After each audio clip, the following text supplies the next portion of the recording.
Hi, everyone. This is Dawn Drost with Clear Vision Business Coaching. It is great to be with you today. And as you can see, I have my friend Jill Gleba here. Jill is the owner of Gleba Associates. They are a financial planning firm. And Jill founded this firm over 30 years ago. And that puts her in the category of this woman really knows her stuff, which is amazing. And I found that out about Jill in the first conversation that we had. She is incredible. The organization, the association, or Jill and her associates work with both businesses and individuals. So those of you that are business owners watching this, we've got a lot of great stuff for you. If you happen to be an individual, I would still stay tuned so you can hear how much Jill knows. And lastly, I also want to share their tagline, which is, "We make wealth simple." And I think that's incredibly important, especially for business owners that have a lot on their plate, number one. And number two, financials and planning for your future and investing is a complicated subject. So it's important to find somebody who is able to make it simple. So welcome, Jill. I'm thrilled to have you here. I'm thrilled to be here. So nice of you to ask. It's my pleasure. It's my pleasure. All right, we're going to jump right in here. And I want to ask you, from a business owner's perspective, how do you build wealth in a business? Because I think most small business owners, when they get into the business, that is one of their end goals, is to make sure that their family and they are secure when the retirement day comes. So how do you build wealth in a business? And it's funny with business owners, there's two sides to it, because for individuals, you want to make sure they're retirement ready or that they could recreate their income. Because as soon as you look at how much you spend every month and then you can recreate it, then you have enough and you can retire. Right. Sometimes people say, "Oh, I'm going to retire." And I said, "Well, do you have enough?" "I don't know, never checked." Now, business owners are a little bit different, because we can't just write the date in and say, "Okay, we're retiring on September 1st. Right. We need to do something with our business, which is a later topic. But the thing is, there's really two basic ways. And one is building your business. Mm-hmm. So you want to build your business to be not dependent on the owner, because obviously if the owner's selling the business, they're not coming along for the ride. They want to retire. Right. And you want to have systems and processes. You want it to be a turnkey type of business. You want it to be easy to sell so that you get the most money for your business. And sometimes when you sell your business, you sell it for 5-10-year payments, and that's your income when you retire. So that's one way to build wealth. Now, the other way is just building wealth as an individual, which is, saving in retirement plans. Because of course, when you retire, you're going to live off of what? Pension, Social Security, your investments. And a business owner is able to create a retirement plan through their business. They can use their business cash flow to help fund their retirement. So those are the two main ways, in a simple term, two ways to build wealth: is your business itself to sell, and then also your assets. And one last thing I'll say about that is you definitely want both. Let's just use COVID as an example. Think of restaurant owners, okay? Restaurant owners, their investments went up tremendously this year, last year and this year, but their business itself was struggling. So it was nice that they had two types of wealth going on. Boy, diversification is key, right? That's right. In all aspects of what you guys do. And so that's critical. That is a very good point. So it's just interesting, because business owners think, well, I'm just going to sell my business one day and that's what I'm going to retire on. But it's like, well, why don't you do other things too, just in case, because you know how regulations and businesses go. Oh, yeah. And there's a lot of uncertainty in that. There's no guarantees, let's put it that way. So that's good. Well, so speaking about those retirement plans that are available for businesses, again, I know there's lots of options. And so tell me a little bit, what types of plans are available out there for owners? Let's start real easy. If you are alone working, you have no employees, you could simply do a SEP plan, SEP. It's like a glorified IRA. It's not, I'm just saying it acts like a glorified IRA. Okay. And this year, I think you put $58,000 in a SEP plan. So somebody that owns their own business, even like, I'm going to use an example of a real estate agent, anybody that owns a business, you can put away up to 25% of your income, and it's a write-off and you could put away up to $58,000, which is pretty cool. Wow. If you have a few employees, you could do what they call a simple plan, but you got to match everybody. So if you do a simple plan, there's no big documents. It's real easy. You have to have under 100 employees, but you can put, now I forgot the limits, but it's a lot less limits than, I think it's around 15 grand a year. Okay. And the simple plan is like a 401k, but a lot less expensive, a lot less cumbersome. You don't have a TPA or an administrator. But the cost of having a simple plan from the owner standpoint is you're matching everybody 3% of what they put in, 3% of their income. So if you had, I'm just going to use a simple number. If you had 100,000 was your payroll, then it could cost you up to 3,000 matching people, $3,000 a year. Okay. So it does cost money. So if you're, again, a small business and you find out that that simple plan is too expensive, you know, your match ends up to be $10,000 a year, then I say to them, listen, why don't we just go to a 401k? And a 401k, you have the investment, you have the TPA that manages it.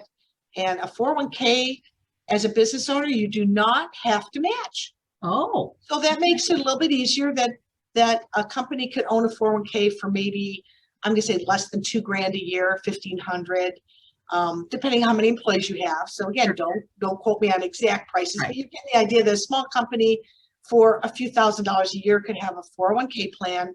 And the main thing to remember about a 401k is if you're the business owner and you're thinking you're going to put a whole lot of money in this 401k, just remember you're limited to how much your employees put away. So if your employees put away a lot of money, you get a lot of participation, then you will be able to put money away. But if you can't, if your employees aren't putting the money away, you can't either.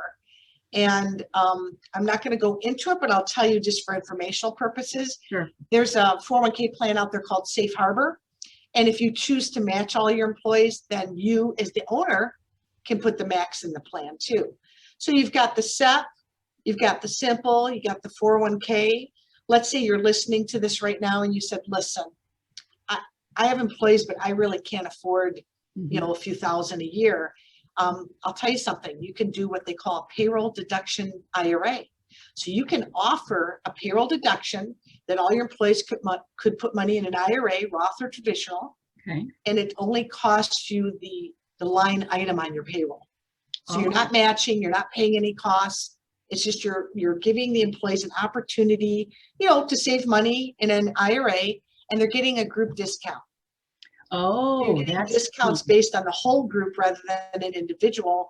And so that's kind of cool. You know, free is nice. Yeah. So as an employer, there's things you can offer that you don't have to, you know, break the bank. You know what I mean? Right. And if I got more complicated, there's profit sharing that goes with your 401k. There's cash balance plans out there. There's a lot of, you know, cash balance plans for older people. I'm going to say 50 plus. I mean, you could put hundreds of thousands away and write it off. And I think a lot of owners don't know that. Interesting. Yeah, it is. So that again goes to show why having someone that you trust in a professional, again, that you trust, who knows their stuff, to talk to them about this stuff, because, you know, business owners are busy running their day-to-day business. But also, this stuff is important because if you think about the recruitment situation that's going on right now, and how hard it is to find employees, and a lot of people are expecting that you're going to offer some of these things through your organization. So so rather than just say, oh, we can't, I guess we can't compete, I think it's important for people to recognize there are options. And so at least to have that conversation, for owners to do that before they just blow it off and say, no, I can't do this. I agree. And you don't want to just go by a plan. You want to kind of weigh the differences. It's more complicated than you think. I'm trying to make it sound simple, but there's a lot to it under the covers. Absolutely. Oh, that's very interesting. Okay, good. So whether you have employees or not, there's an option for you. So there is. That's good to know. So you mentioned a little bit about there's those plans within the company, but you also mentioned that you can also, you know, save for retirement on your own. So what would that look like? How does that work? About saving for retirement on your own? Yeah. Can I just, if I'm a business owner, can I just save for retirement on my own? Maybe I don't want to have a company plan. I just want to You can if you're just your own business owner. If you have employees, we've got to be careful, unfortunately, because of way the ERISA laws are. So you could go out right now on your own as a business owner and buy an IRA, and that's either $6 or $7 grand a year. If you're over 50, it's $7 grand a year. Great way to go.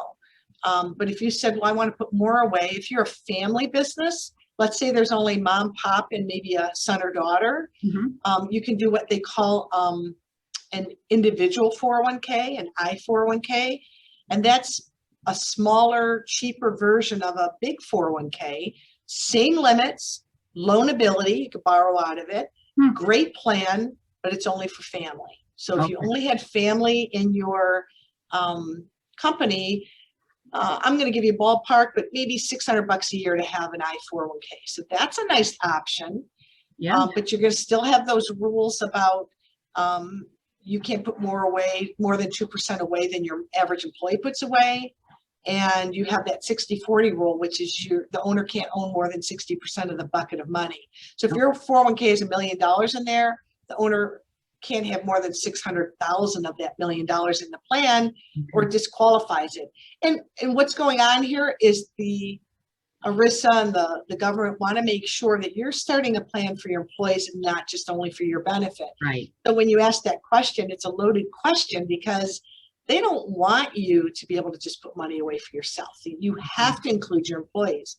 But I'll tell you, the SEP plan is really for single employees, or if they only have a couple, single owners, and if they only have a few employees, you got to remember that SEP is all your money going into the plan.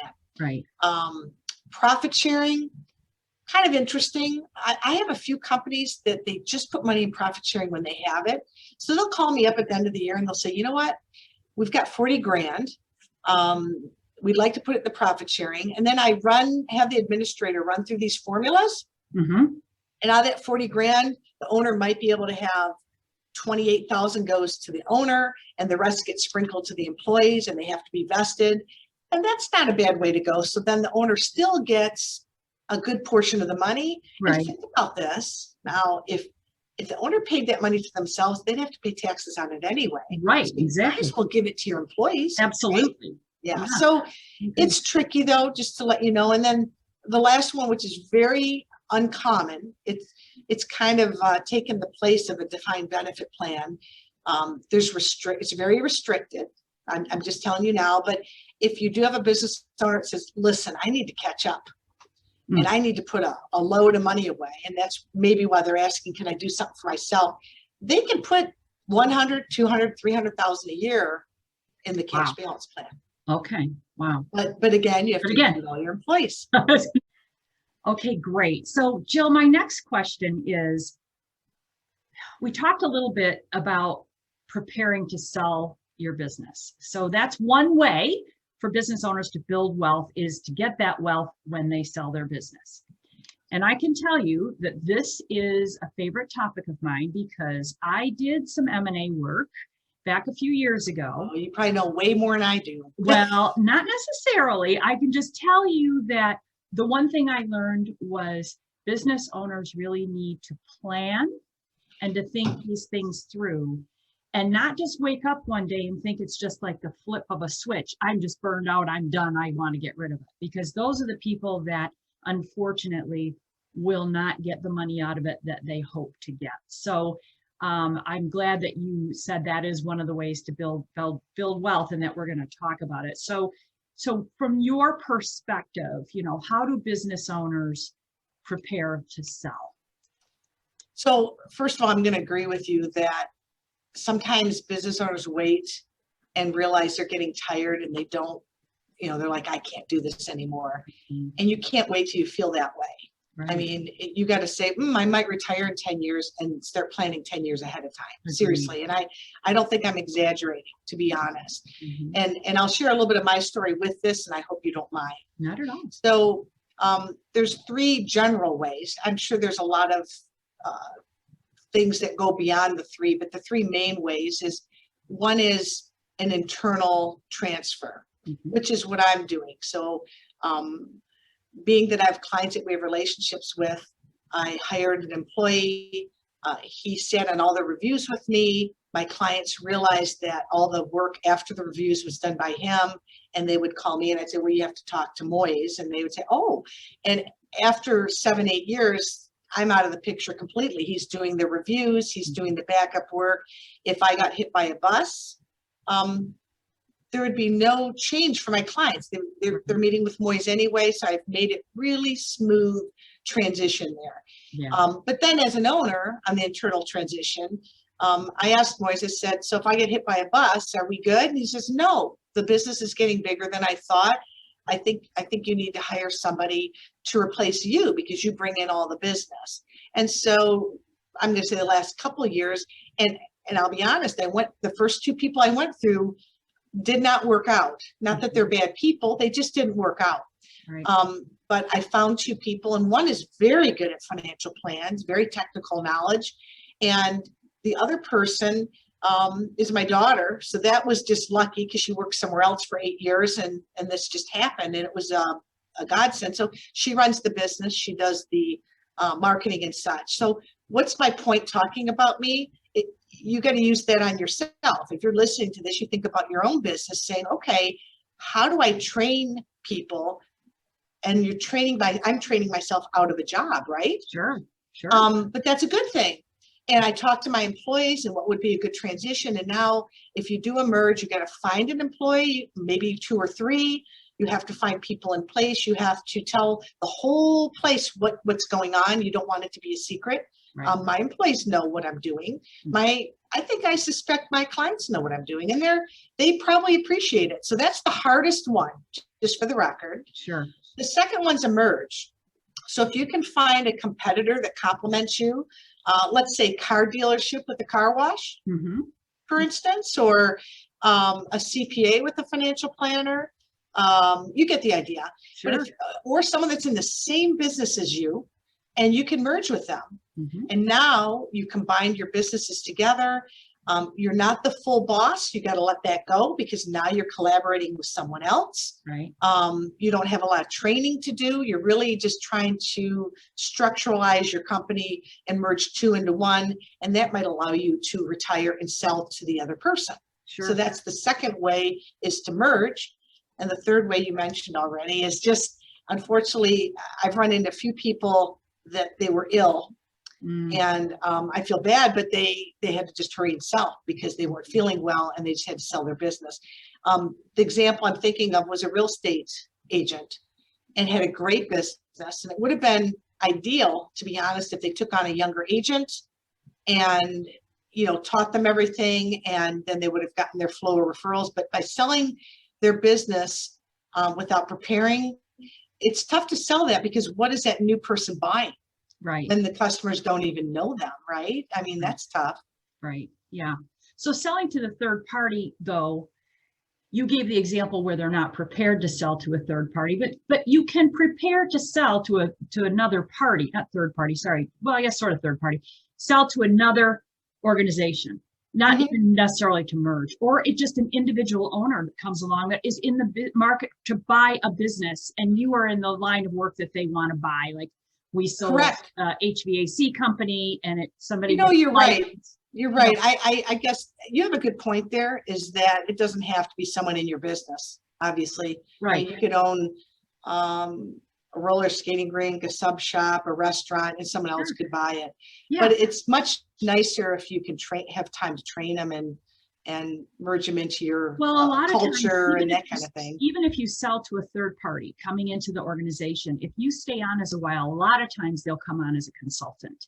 And so part of you'll wean off. And so again, it's important though that they find the right buyer for the organization, because those relationships can turn sour. So it's important that you find the right buyer. But that again just goes to show, particularly in the merge and in the selling to an outside person, those in particular require professionals to be involved, because the legal documents themselves are so critical. I was involved in a sale, and there was an attorney that they hired, and the documents all looked fine. The seller is not an attorney. The buyer is not an attorney. they engage an attorney, right? So they look over the legal documents and it all appears to be fine. Right. Unfortunately, after this, again, transition time with the consultant, all that kind of stuff, they realized there was some stuff missing, and it made for a very ugly, ended up being a Got very nasty ugly, because they just wanted, one maybe wanted it done and the other was like, oh, wait a minute, right? yeah, there were some things that fell through the cracks. It was not, it just was it was a little bit of a complicated deal, and it was not structured 100% there. So it's so important for people who think, by the way, that they can just do this on a handshake and just write a few words on a piece of paper. I highly recommend against that. That's dangerous. And I know you didn't ask me to really talk about what you do, but I'll be honest, having a coach or a consultant to help you look at your business and what might be missing, what could you improve? It's almost like fixing up your house before you sell it.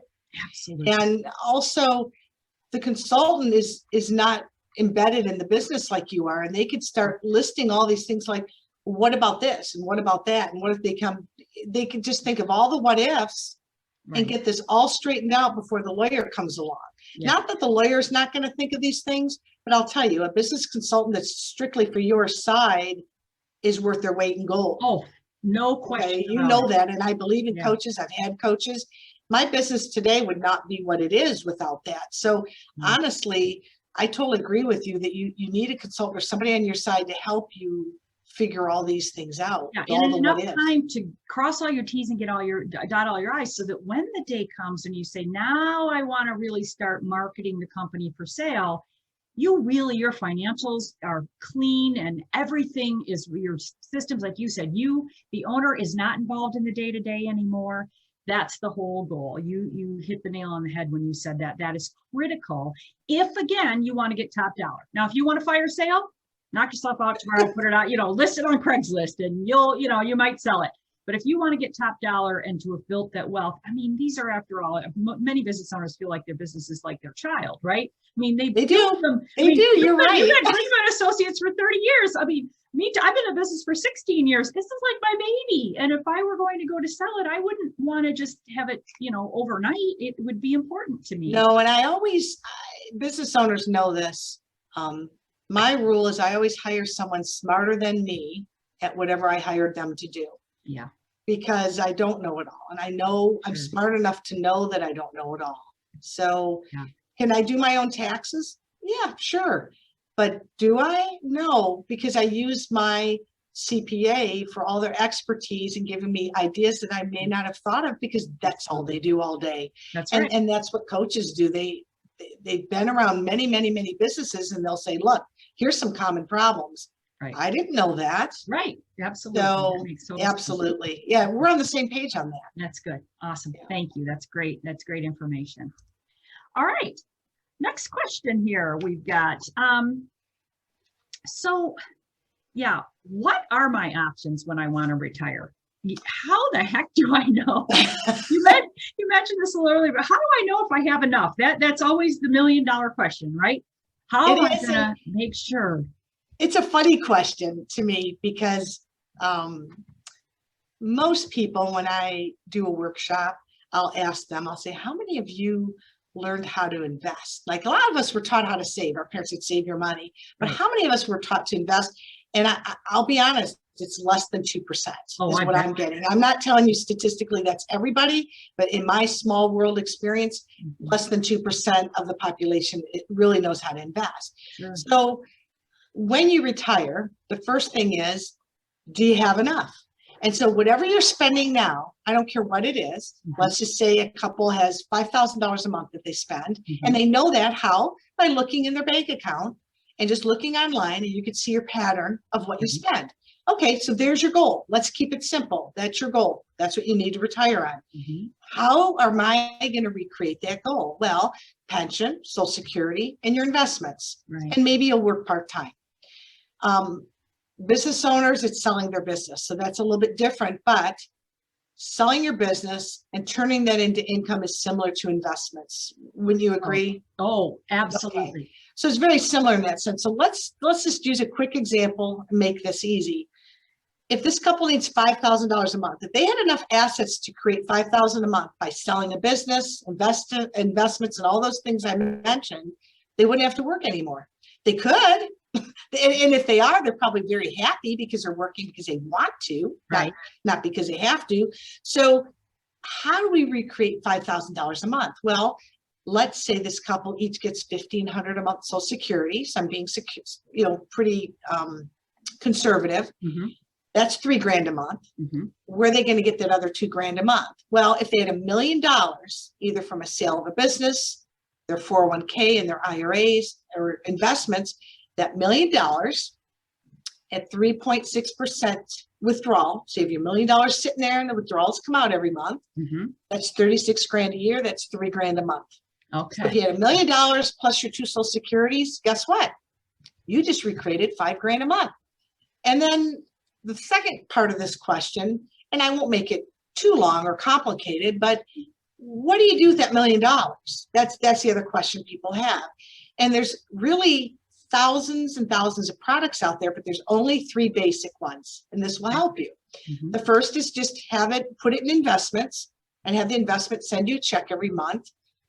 And if you're at 3.6%, I've had clients retired for 30 years. They're not running out of money. It's fine. And they just keep the withdrawal and they're making more than that. And so the market goes up and down, but in general, over the long run, you're not going to run out of money. The second way is you could buy yourself a pension, which is like an annuity. So you just give them your $1 million. They promise you an income for the rest of your life. When you die, your spouse gets that income for the rest of their life. If you both went on a plane trip and it crashed and you didn't collect all your money, guess what? The rest goes to your heirs. Oh, So that's your second one. And it's really like buying a pension. It's very popular with business owners because most business owners don't have a pension like that. right. There's just no such thing anymore, really, right? Yes. So investments, pension, or an annuity. Mm-hmm. And the third, now annuity, just so you know, just a little caveat, once you put your money in there, that's it. Right. There's You can't no change the money. value. You're just being promised income the rest of your life. So there's no more Right. money after that. Right. And then the third's a hybrid. And I won't go too deep into it, but there are hybrid products out there that they're investments. Mm-hmm. And then you can buy a rider that will guarantee income for you. So you have a little bit of both. Right. Most people will divide it up between many products. They won't just buy one product. Mm-hmm. Mm-hmm. So that's just in general of when you retire, you say, look, I need to produce income. You can go guaranteed, you can go a portfolio, or you could do a hybrid. I like that you made it pretty simple to figure out how much money you need every month, because I think it's funny that you're right. That is a funny question, but I've had that question. I have had that question in the past. How much money do we need? I don't know what that's going to look like. And I suppose if you're a 30-year-old, you might not know. I know, and it blows their mind too, because, think about a 30-year-old too. You're working for, say, 30 plus years of your life. And nowadays it's harder because they're providing for 30 plus years of income at retirement too. Right. So for every year you work, it's expected that you're going to create that much. Right. Right. Yeah. Crazy. Exactly. Yeah, it is crazy. But I remember I couldn't wrap my head around that. And I'm pretty sure I spend a lot more when I was raising my kids when I was younger than I'm going to in retirement too. So that's why it was, it was kind of funny. As I've gotten closer to retirement, it's starting to come into shape a lot. You think a little differently, don't you? Oh, absolutely. Absolutely. I still want to have my fun money, but. Well, you do, and it is a quality of life thing. Like, when people do come up short, that's the other question I get a lot of. They're like, what if I come up short? I've actually had clients that sold their bigger home, mm-hmm. moved to somewhere smaller mm-hmm. because they want to enjoy life. They don't want to just, and everybody chooses. I want to travel a lot. I'd rather live in a smaller home and travel a lot. Yeah. Someone else might say, I don't like traveling. I want a beautiful home with a pool. Right. Everybody is whatever they want that's important to them. That's the main thing I concentrate on is, what's important to you. And another thing, I guess I'm just ideas, but I had a couple, they wanted to move up north to be near her mother. And I said, maybe you should rent first. Or if you're moving out of state, I'll say, maybe you should rent first and get to know the area. Right. I've seen too many people rent out, buy a house, move, and then they don't like the area. And those people that watch House Hunters International and they buy a home in another country. Oh, they call their money and then they get there and they're like, what were we thinking? Yeah. I know. And it's too bad, isn't it? Steps. Yeah. Baby steps. I love it. I mean, I know. Don't rush. enthusiasm for an adventure, but yeah, you really just don't know. So I think that's great. Wonderful. Okay, that's really funny. helpful. Okay, so let's see. How can I make the most of my investments? So how do I invest? If I don't have any experience, like you said, a very small percentage of the population has experience in investing. So, I mean, it's good to read a lot and stuff, but I'm going to be biased and tell you to hire a professional. Like if I went out and said, look, I want to be a pretty good tennis player, I certainly could say to you, come on, let's get our rackets, let's go out to the court and let's practice together. I'll bet though, if we got a coach or a trainer to teach us the basics of tennis, we probably get there much quicker. Agreed. And I really do believe in professionals. So if you don't know anything, get a professional, because otherwise you're going to end up hiring a professional a couple of years from now, cleaning up all the messes that you make, because it's even complicated for me. I mean, when I have clients come in, even to this day, after 30 plus years, they'll ask me a question. I'll say, you know what? I need to go look that up. I'm not sure. So there is a lot more to it than you think. But I will say this. If you don't know what you're doing in investing, and I'm not necessarily talking just retirement, but let's say you have a 401k at work, try to get a little bit from all the different asset classes. Get a little bit small cap, mid cap, large cap, a little bit in international. The bulk of your money would be large cap and balanced and some bonds, but really spread it out. And all the 401k plans have what you call templates, 20% here, 15% here. So just remember the growth category is the mid cap, the small cap, maybe growth type category. Right. Large cap is dividends. Just remember if it says dividends or heavy dividends, that's your large cap. And that's usually a good 30, 40% of your portfolio, because large cap just plugs along. And, it's not as wild as the other. It's never the best. It's rarely the worst. It just kind of plugs along in the middle. And then get a balanced, or get one of those, I'm going to call them lifestyle funds, where they'll have a year of when you think you're going to retire, and you could throw your money in there and they manage it for you. Right. That's a good way to do it too. Yeah. But it's funny, when I talk to clients, it's not always about getting the investment portfolio, even though scientifically I know how to do that. I'm trained. Most of our conversations, and I'm not exaggerating, 75% of my time is talking about, hey, should I put more money in my 401k or should I pay off a debt? What about the student loan? Should I be paying off the student loans or should I pay off this credit card debt? Do you really think I need this much money to put down on a house? Do you think I can afford a house? How are your cars? Do you think your cars? And so splitting your money up into categories, now money, which is emergency, the middle is intermediate, and retirement, that will help you too. So retirement's really, really risky. You don't need your money for at least 10 years. You go ahead and go into growth type of things. Right. Emergency, you're not generally going to invest. You don't want to lose that in case there is an emergency. And the intermediate, you can kind of do maybe a conservative or balanced portfolio. Right. Right. So, but how do you know?